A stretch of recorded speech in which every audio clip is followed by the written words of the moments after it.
বেকায়দায় নরসিংদীর পান চাষিরা। একদিকে খরচ বৃদ্ধি, অন্যদিকে রোগবালাইয়ের কারণে কমে গেছে উৎপাদন। ফলে পান চাষে আগ্রহ হারাচ্ছেন অনেকেই।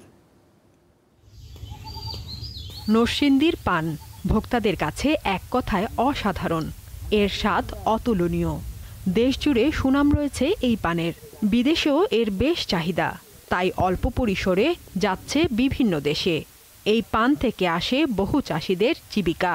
আমাদের বহুকাল থেকে আমাদের এলাকার মধ্যে চলতেছে।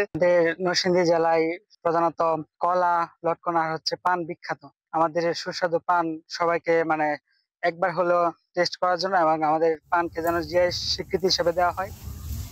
সম্প্রতি পানের উৎপাদন কমে গেছে, কিন্তু বেড়েছে খরচ।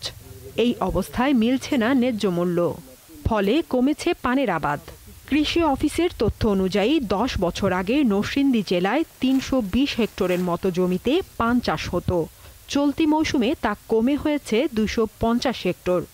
সার, খোল, শোলা, লেবার এগুলির দাম বেশি, কিন্তু বাজার পড়ে যাওয়ার কারণে এই বছর আনুমানিক 1 লক্ষ টাকার মতো ভর্তুকি।